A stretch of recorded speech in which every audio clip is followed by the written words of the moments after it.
Here's a brief but annoying message to let you know that you could have first heard this episode 9 months ago if you were a subscriber to our Iron Filing Society Patreon offering. For the price of a pint and a St. Clement's each month, you can get up to 4 episodes a week, 9 months before the rest of the world gets them. Early access to regular episodes, lots of other marvellous benefits, and there's absolutely no adverts or brief but annoying messages like this that'll get right on your tits. Find out more and subscribe now at tftimemachine.com/ironfilings. Here we go, here we go, here we go, here we go, this is it! This is Top Flight Time Machine. I am Andy Hotbody Dawson. Pow, pow, pow. I'm Sam Nifty Delaney, so what? Welcome along. It's the Melchester Odyssey again. It's the second attempt at the 26th of May 1984 issue. We got distracted last time by Adrian Heath, Jeremy Vine, because this young Roland lad's called Errol, and that obviously, once you hear of someone called Errol, there's nothing you can do but segue into a Roland Rat chat. Talk about Roland Rat for 20 minutes. You know what? I'm thinking in the summer, Andy, like at Christmas, we always do like a deep dive into a Christmas TV show from the past. But when you were a kid, there were two great things, wasn't there? There was Christmas, and then there was the summer holidays, right? Yeah. And I feel that we should mark the summer holidays, and so I feel that we should do just pick an episode from TVAM/Wide Awake Club, like a summer holiday special, right, from 1984 or something like that, and sort of like do it like we do Noel's Christmas. Yeah, because there's a lot to unpick. There's a lot to unpick, isn't there? Because there's all different items and sections of the whole morning. There was an amazing series, and I think it might have been in the summer holidays where Roland and the gang went to fucking Hong Kong for a week or fortnight, whatever it was. If that's on YouTube, then we're going to send the puppets to Hong Kong. Yeah. And I've got a picture of myself with Roland Rat. Let's see if I can find that. You got what? I've got a picture of myself with Roland Rat, but like, but like in adulthood, because when I was working at 5 Live, he turned up one day. He turned up. I've got it. As soon as I search, here we go. Sam Roland Rat JPEG. Yeah, right. It's coming your way, mate. So brace yourself. I might have to email it because my WhatsApp's not working. Okay. Do you remember Roland's single as well? Rat Rapping. We should probably do the video to that. Yeah, Rat Rapping. Everyone did. It was really good as well. Listen to it. Come on, King, let's get down to some real rat rapping. What are you talking about, Roland? Scratching, heavy. Better. Great. They've used a bit of the message there, haven't they? Yeah. Better. Bow. Yeah, it was legitimate. Bow. It's actual UK hip hop canon. And my brother had the picture disc of it. I might have nicked it off him, actually. I'll have a look. Have you sent that through? I'm just trying. It's a little bit This is great podcasting. Yeah, this is good. We can keep talking. We were talking about they're embroiled in the FA Cup, aren't they? I'll go through the introduction again because we got that far last week. The long-awaited FA Cup final had arrived between the club that Roy Race had briefly managed, Walford Rovers, and his own beloved Melchester Rovers, thanks to cunning pressures exerted by Walford club cunt Joe Bellamy. Roy had lost 5 key players.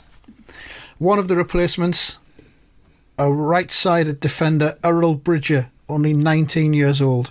Errol had never played for the Melchester first team until now at Wembley Stadium in front of 100,000 roaring fans. It's a bit like when Paul Allen played for West Ham in the FA Cup final, wasn't it? But it wasn't his first game. He'd played a bit already, I think. Yeah, but he was 17 and he was 17, wasn't he? Fucking cut down by horrible Willie Young in one of the most Willie Young. awful acts in FA Cup history. Cynical professional foul, as they called it.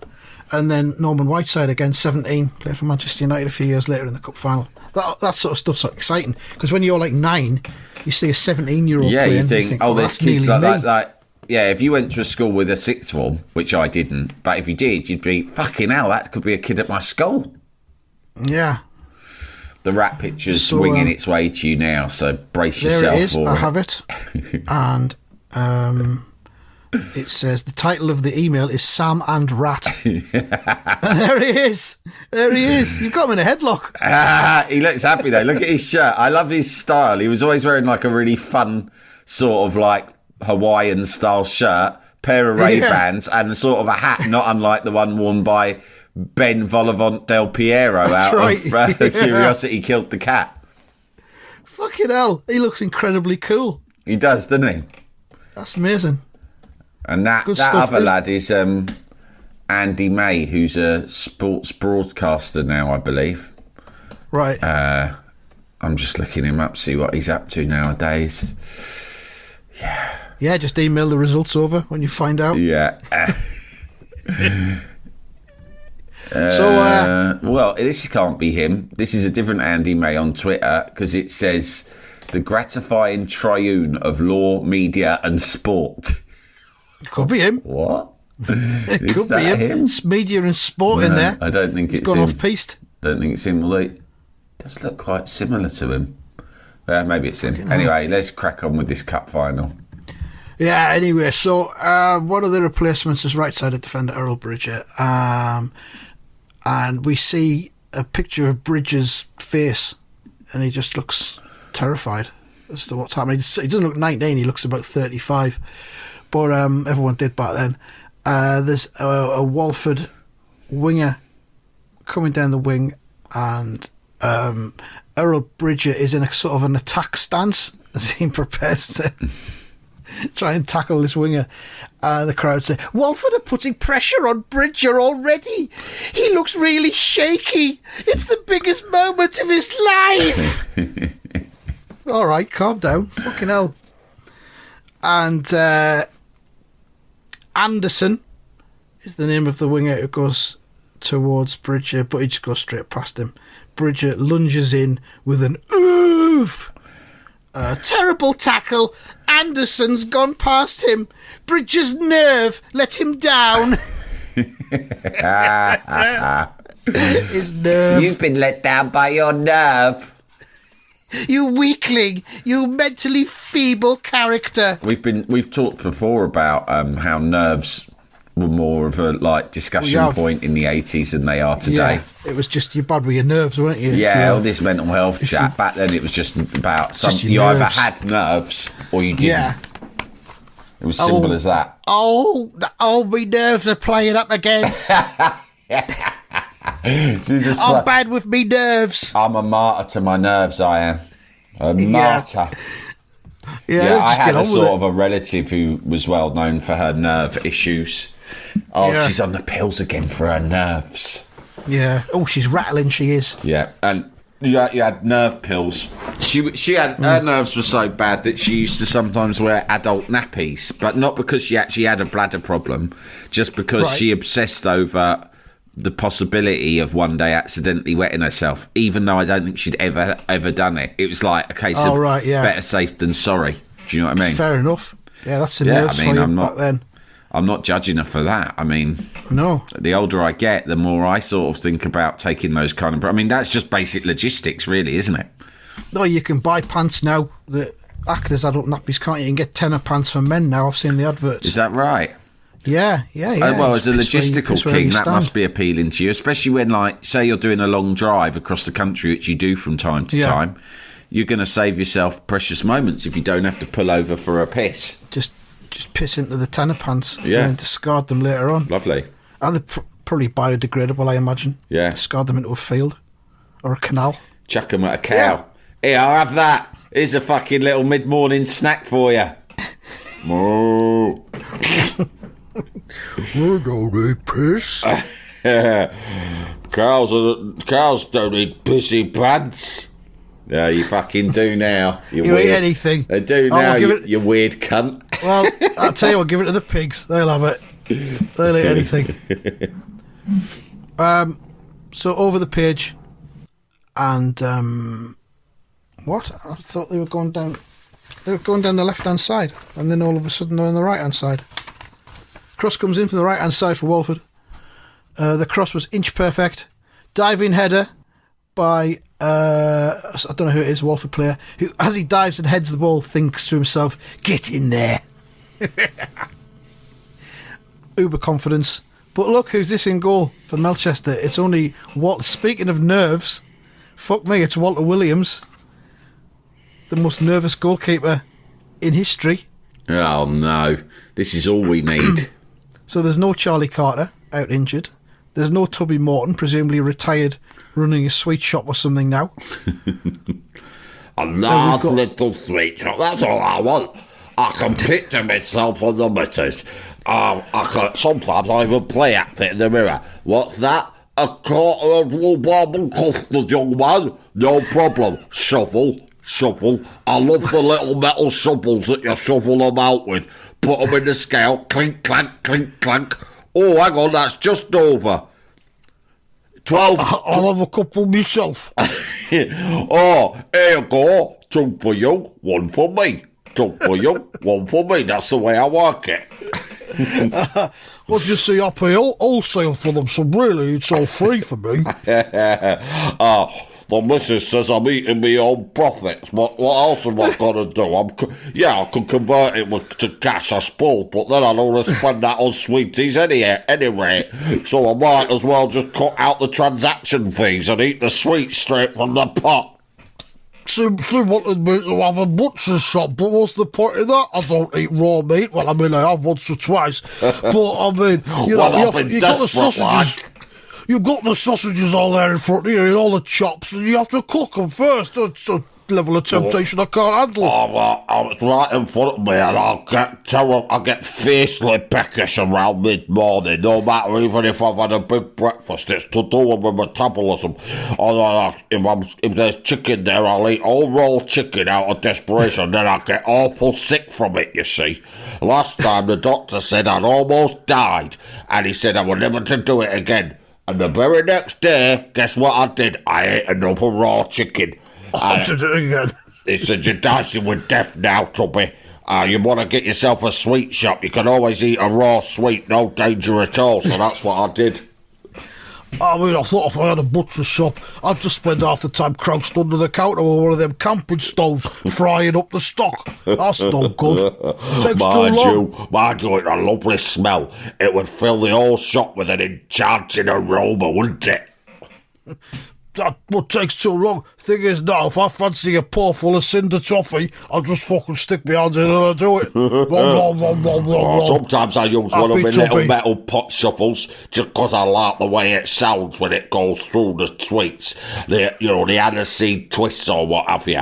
You hear it and it goes, they sound like pebbles, don't they? And then I shovel it out and then I shovel it, I'll tip it all straight into my big mouth. Drink it in. Drinking sweeties. If I had to write a book about this chapter of my life, it would be called Drinking Sweeties. So yeah, Tubby Morton's not available. Retired from football. So it's Walter Williams, nerve-addled Walter Williams in goal. On his pills. No, he's got his pills in his bag in the goal mouth. Wearing an adult nappy under his shorts. Yes. Right, well, you're up, right? Because we've got a fucking crisis, as you can imagine. It have to be a fucking crisis for even so much look at you, let alone say your name. Now, here you go. Stick this on under your shorts. What is it, Mr. Ace? What is it? It's an adult nappy, and you're going to need it because you're playing at Wembley. And let's be honest, you're shit. You're gonna have to dive a little bit higher because these things are heavy. Jalapeño. Not a lot of people know this, but the goals are twice normal size at Wembley. That's just one of the things that are going to surprise you when we get out there.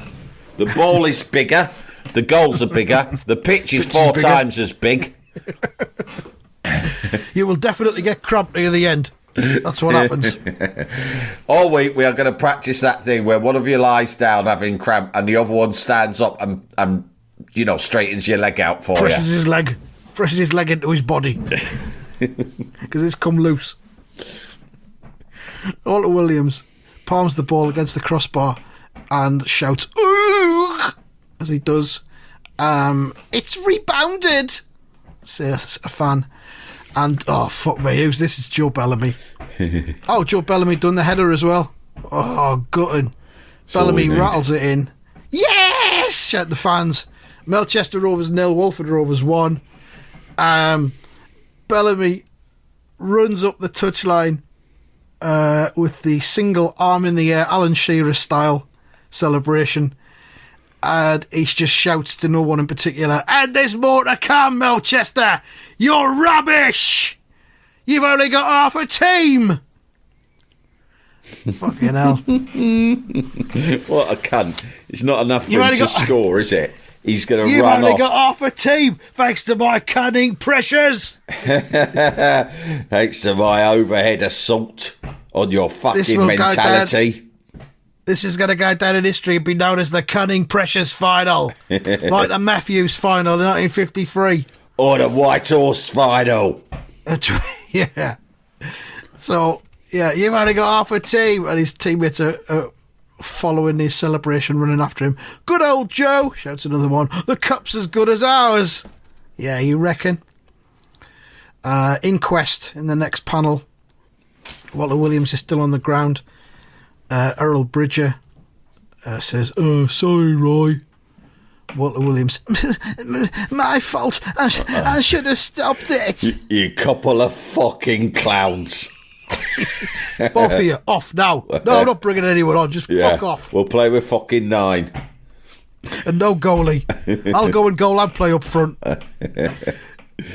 Roy says, "I'll tell you one thing you two can stop, and that's apologising. It's not going to get us back into this game, so let's forget it and start again." Apologies are for the weak. My father taught me that. One of the only fucking things a daft cunt did teach me. One of the very few conversations we ever had.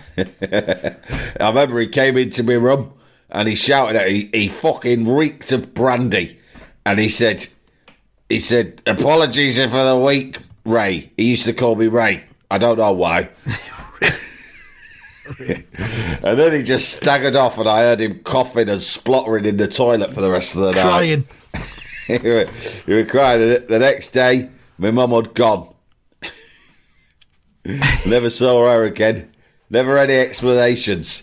And that was the last conversation I had with him. But it's lived with me, I will say that. I raised myself and that's how I'm the man I am now. That's how I'm the Melchester manager. That day I went straight out and got a job at Mr. Patel's. Restocking sweeties and delivering papers. And within 2 years, I had done a hostile takeover. Mr. Patel was out on the street and I was running the show. Thing is, I told him I'd do it on day one and he never listened. He didn't take me seriously. He underestimated me and I love that. I love it when people underestimate me. He says, "What you're talking about? You're fucking 9 years old." I said, "I'm a desperate man. My fucking back's to the wall." Right? Age isn't about it. It's about state of mind. Anything is possible when a boy is reduced to this level. I'm a cornered rat, Mr. Patel. You should fear me. Yes, very good. Now, just restock the Odyssey twists. I pity you, Mr. Patel. I pity your naivety. Have you ever cornered a rat? Because I fucking have. And they've only got 2 choices. They either drop dead from a heart attack out of their nerves, or they fucking pounce up at your face and rip it off. And then they steal your shop.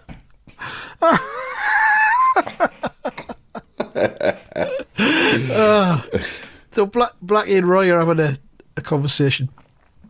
Blackie says, "Roy, don't forget that Earl is up against Walford's best striker. Maybe we ought to switch the kid until he settles down." Roy thinks and says, "We'll see, Blackie. If our fans start to barrack him..." Barrack.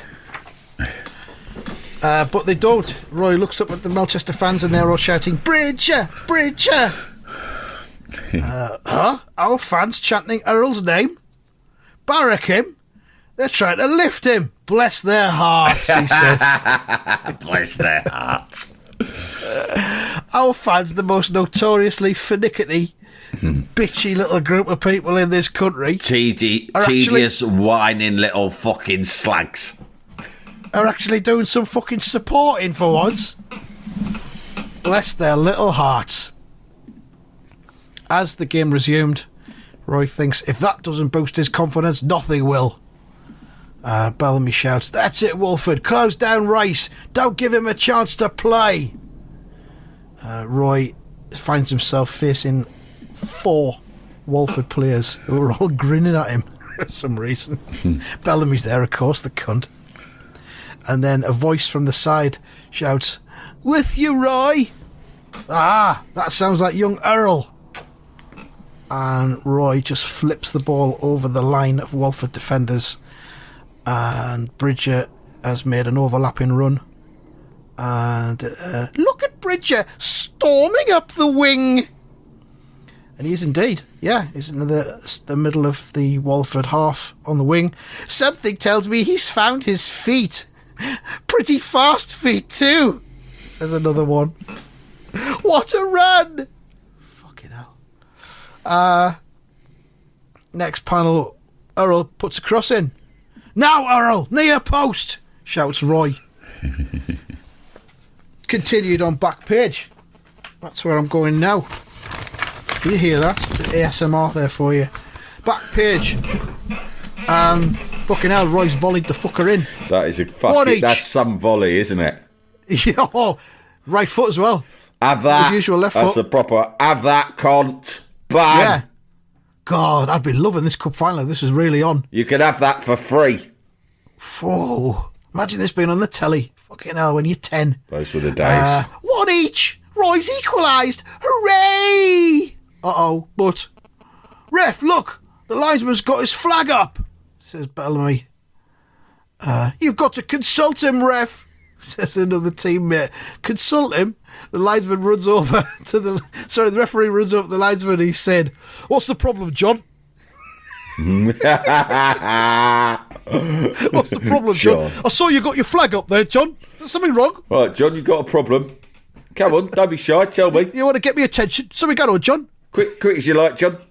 Because I've got the cup final to referee, see. Don't Was need it you about dicking that- me. You don't just need a piss or something, do you? I'm assuming it's about that goal that just went in, yeah? What you got for me, John? Just spit it out, mate. You're spluttering, you're muttering. I can't fucking hear you over the crowd Come noises. on. Just say it, son. What's You that? got a problem with your nerves, John? You ought to get on the pills like my missus. She's been absolutely fucking smashing since we got her on the pills. I mean, she don't say much. She just sits there with a sort of a smile on her boat race, watching blockbusters most of the time. But she's absolutely fine. You know what? She has my dinner on the table. So but it's not, sometimes it's not quite up to scratch and I have to have a word. But on the whole, good as gold. But you know what? She's happy. She's happy. I can't argue with it. Yeah, it's quite life for both of us now. There's no more wailing. And that was the main thing No, I no said more to the wailing. doctor when I took her. I said, you've got to do something about this wailing. I think it's nerve related. And yeah, she stopped that altogether.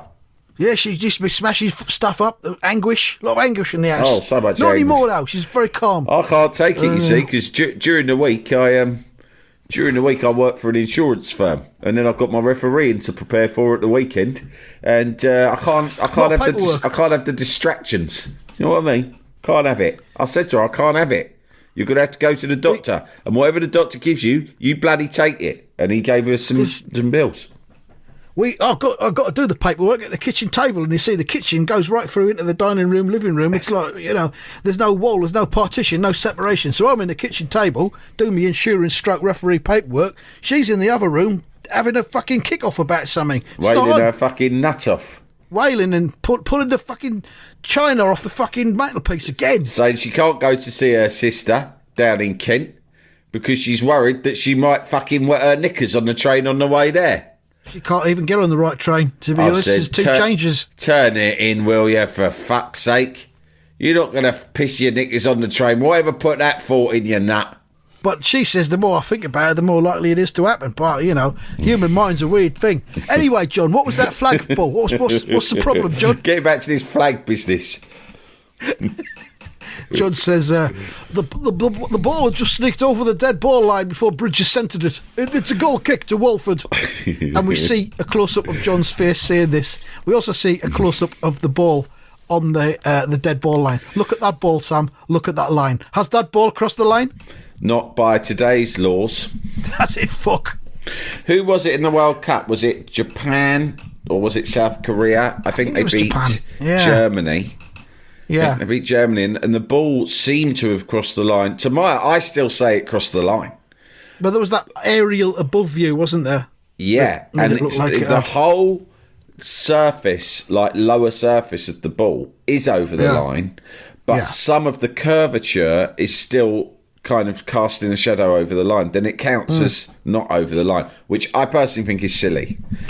Well, I mean, John's got no time for that here because he's just called it as being over the line when it clearly isn't. So the goal's been disallowed by John. And Joe Bellamy obviously has something to say about it. Tough luck, Race. The stupid kid carried the ball too far. There's no substitute for experience, eh? You need to teach him where the fucking line is, Race. And Bridges says, at least I got to the dead ball line, Bellamy. Where were you? Wow. Touch paper lit. Bellamy spins round. He says, hey, what are you, cheeky little? Right. I think our Earl's going to be all right. Bridges striding off with a big grin on his face. But let's not forget, Melchester's still behind in this cup final. And in the next panel it says, but young Walter Williams was far from settled. And Walford knew it. Oh, flipping hell. Here comes another high one. I hope he doesn't hit me in the head. They're giving him no mercy. Another long high ball pumped into the Melchester goal mouth. Pump him. And it is. Pump the little prick. And he reaches up for it and spills it. It drops.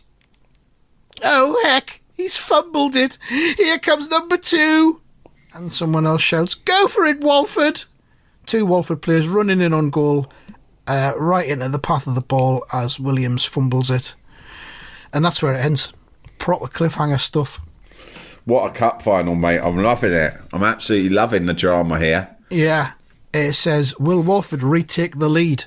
Be sure to find out next Saturday. And retake the lead? They've still got the lead. It's fucking 1-0. That goal got disallowed. This is a shambles. Mark's out of 10. I don't even need to ask you, do I? 10. It's a 10 from me. Yeah. It's a big 10 from me as well. Great stuff. And we'll be back next time to find out what happens in the cup final. Thank you very much for listening. Goodbye. Goodbye.